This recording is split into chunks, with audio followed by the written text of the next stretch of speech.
మాకు మా లోకేష్ అన్న వస్తాడు, మా చంద్రన్న వస్తాడు, ఇద్దరు అన్నలే. ఆయనకేమో 75 సంవత్సరాలు, ఈయనకేమో 45 సంవత్సరాలు. ఈయన అన్నే ఆయన అన్నే, నారా లోకేష్ అన్నే చంద్రన్న వస్తాడు ఉద్యోగం వస్తుంది, లోకేష్ అన్న వస్తాడు ఉద్యోగం వస్తుంది అని ఎంతో ఆశతో 60 లక్షల మంది నిరుద్యోగులు మీ కూటమి ప్రభుత్వానికి ఓటేశారు. చంద్రన్న లోకేష్ అన్నతో పాటు పవన్ అన్న కూడా గెలిచినాడు. ఈ పవన్ అన్న కూడా లోకేష్ పట్టుకునేటప్పటికి ఎప్పుడైతే పవన్ అన్న పట్టుకున్నాడో దానికి ఒక పవిత్రత వచ్చేసింది. మనం పాత సినిమాల్లో విఠలాచార్య సినిమాల్లో చూస్తూ ఉంటాం. ఎక్కడో ఒక చోట శిల్పం ఉంటుంది. పాపం హీరో ఎన్టీ రామారావు గారు, నాగేశ్వరరావు గారు ఆ శిల్పం అడితిరిగి ఏదో కాలికి తగిలో ఏలుగు తగిలో అనుకోకుండానో ఏదో ఆ శిల్పాన్ని పట్టుకోగానే శిల్పం వెంటనే రాయి ఉన్నటువంటి శిల్పం ఒక అందమైనటువంటి భామలాగా తయారవుతుంది. నాయన నీ పాదస్పర్శ తొలగిన తర్వాత నేను నా శాప విమోచన అయ్యి నేను దేవకన్యలాగా మారిపోయినాను, ఒక ఋషి శాపం వల్ల ఇలా అయిపోయాను అంటారు. అలాగా పవన్ కళ్యాణ్ గారి స్పర్శ తగిలేటప్పటికీ చంద్రబాబు నాయుడు గారు లాంటి శిల్పం ఒక అద్భుతమైనటువంటి జీవం పోసుకున్నటువంటి దేవకన్యగా తయారైపోయి ప్రభుత్వాన్ని అందరూ అద్భుతంగా నమ్మేటువంటి పరిస్థితికి తీసుకొచ్చారు మీరు. ఎందుకంటే ఈ ప్రభుత్వాన్ని మీ భుజస్కంధాల మీద నుంచోబెట్టి చంద్రబాబు నాయుడు గారు ఇచ్చిన హామీలకి నాది హామీ అని మేనిఫెస్టోని కలిపి మీరు పట్టుకున్నారు కాబట్టి నేను మిమ్మల్ని ప్రశ్నించాల్సి వస్తుంది. అదర్వైజ్ నేను మిమ్మల్ని ప్రశ్నించను. ఎందుకు అంటే మీరు ప్రభుత్వంలో ఉన్నారా లేదో మీకే తెలియదు, ఇంకా నాకేం తెలుస్తుంది. మీకోసం అక్కడ ఒక కుర్చీ మాత్రమే ఉంది అంతే. ఆ కుర్చీ ఇప్పటికీ ఖాళీగానే ఉంది. మీరు ఈ ప్రభుత్వాన్ని నిలబెట్టి నిరుద్యోగుల యొక్క ఆశల మీద ఎంతో ఆశలు పెట్టుకొని పవన్ అన్న ఉన్నాడు, చంద్రన్న ఉన్నాడు, లోకేష్ అన్న ఉన్నాడు, మాకు ఉద్యోగాల కల్పన జరుగుతుంది అని ఉద్యోగాల కల్పన కోసం మీకోసం ఓట్లేస్తే మీరు చేసిన పని ఏంటండి ఈరోజు? నేను కూటమి ప్రభుత్వ పెద్దలను కూడా నేను మనస్ఫూర్తిగా కోరేది ఏంటంటే దయచేసి నేను మాట్లాడే మాటల్ని మీరు క్రిటిసిజంగా తీసుకోవద్దు. ఇది 60 లక్షల మంది నిరుద్యోగులకు సంబంధించినటువంటి అంశం. వాళ్ళు ఈ రోజున కృష్ణా లైబ్రరీలో విశాఖపట్నంలో తినక హైదరాబాదులో అమీర్పేటల్లో ఎంతో కష్టపడి నాకు ఎవ్రీడే 30 నుంచి 40 మంది మాట్లాడుతూ ఉన్న సందర్భంలో మీ అబ్బాయి ఏం చేస్తున్నాడంటే ఉద్యోగం చేయట్లేదండి, ఏం చేస్తున్నాడంటే బీటెక్ చదివాడండి, ఏం చేస్తున్నాడంటే చెన్నైలో అండి ఎక్కడో ఉద్యోగం, ఏం చేస్తున్నాడంటే చెన్నైలో డీటీపీ ఆపరేటర్గా పనిచేస్తున్నాడు, బెంగళూరులో ఏం చేస్తున్నాడంటే సాఫ్ట్వేర్ డెవలప్మెంట్ కంపెనీలో ఒక చిన్న డేటా ఎంట్రీ ఆపరేటర్గా ఏం చదువుకున్నాడు? బీటెక్ అండి. ఎక్కడ చదువుకున్నాడు? ఆ కాలేజ్ అండి, ఈ కాలేజ్ అండి. నిన్న అసలు బీటెక్లు చదివి 20,000కి 12,000కి ఎట్లా ఉద్యోగాలు చేస్తారనంటే ఆంధ్రప్రదేశ్లో ఉద్యోగాలు ఎక్కడ ఉన్నాయి శ్రావణ్ గారు?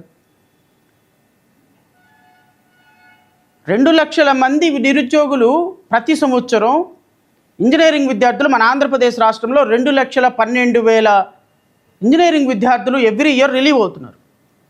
ఈ 2,12,000 మంది ఉద్యోగులు ప్రతి సంవత్సరం కళ్ళు మూసుకొని తెరిసేలోపు ఇంజనీరింగ్ విద్యార్థులు బయటకు వస్తున్నప్పుడు అన్ని రంగాల్లో ఎలక్ట్రానిక్స్, కమ్యూనికేషను, కంప్యూటరు, సిఈసి ఈ మొత్తం ట్రేడ్స్కు సంబంధించి ఆంధ్రప్రదేశ్ రాష్ట్రంలో 2,25,000 ఇంజనీరింగ్ కాలేజెస్ సీట్లు ఉంటే ఒక 5,000, 10,000 డ్రాప్ అవుట్స్ ఉన్న రమారమి యావరేజ్గా 2 లక్షల మంది ఇంజనీరింగ్ విద్యార్థులు వస్తున్నారు.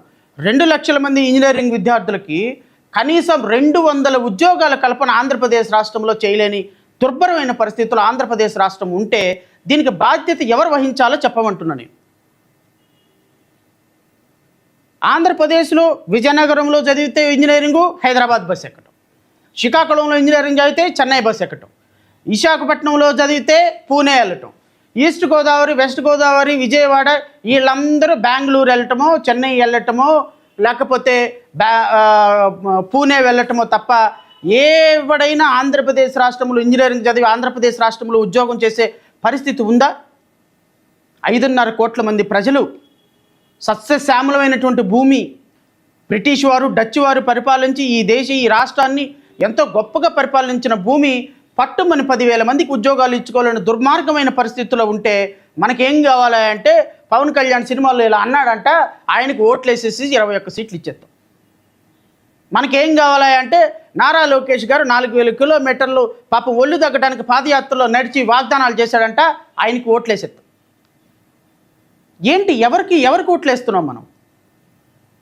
40 సంవత్సరాల ఇండస్ట్రీ, రాష్ట్రాన్ని 40 సంవత్సరాల ఇండస్ట్రీ 2014 నుంచి 2019 వరకు, ఈ 2 సంవత్సరాలు 7 సంవత్సరాలు సరే మధ్యలో పరిపాలించిన ప్రభుత్వాన్ని కాసేపు పక్కన పెడతాం.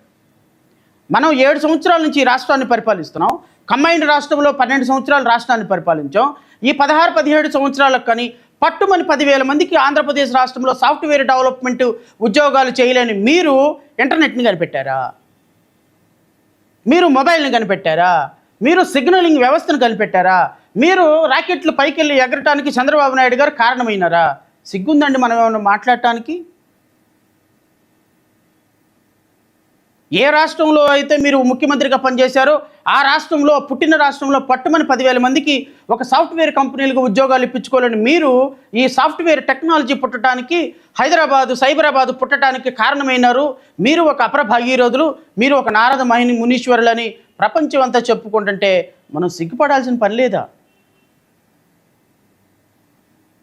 ఇంతగా నేను ఎందుకు మాట్లాడాల్సి వస్తుంది అంటే 60 లక్షల మంది యువత మిమ్మల్ని నమ్ముకొని, లోకేష్ని నమ్ముకొని ఓటేశారు.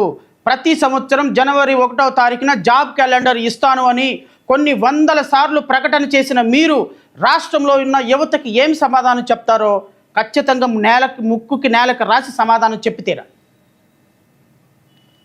2025-24 జనవరి నో జాబ్ క్యాలెండర్. ఓకే, పర్లేదు, ఎందుకంటే మీరు ఆ సంవత్సరంలో లేరు కాబట్టి మనం మేము గురించి మాట్లాడుకోవసరం. 2025 జనవరి మీరే కదా రాష్ట్రానికి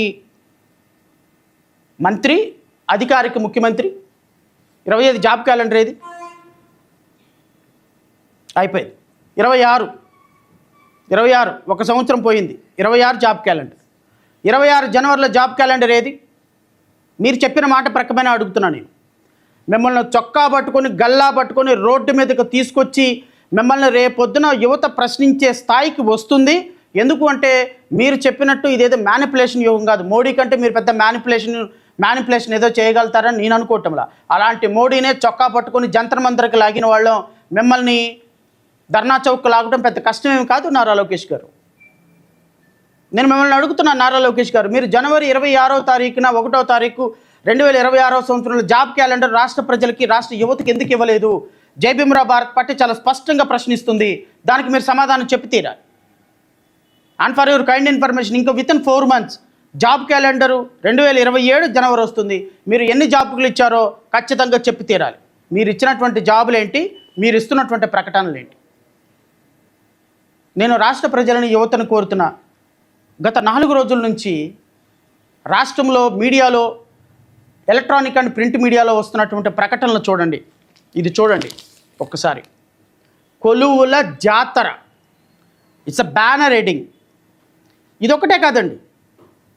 ఇదొక్కటే కాదు, ప్రతి పత్రికలో, పుత్రికలుగా మారినటువంటి పత్రికల్లో వచ్చినటువంటి వ్యాసాలు ఇవి కాక ఈటీవీ, మహా టీవీ, ఇక మిగతా ఛానల్స్, చాలా ఛానల్స్ కొలువుల జాతర.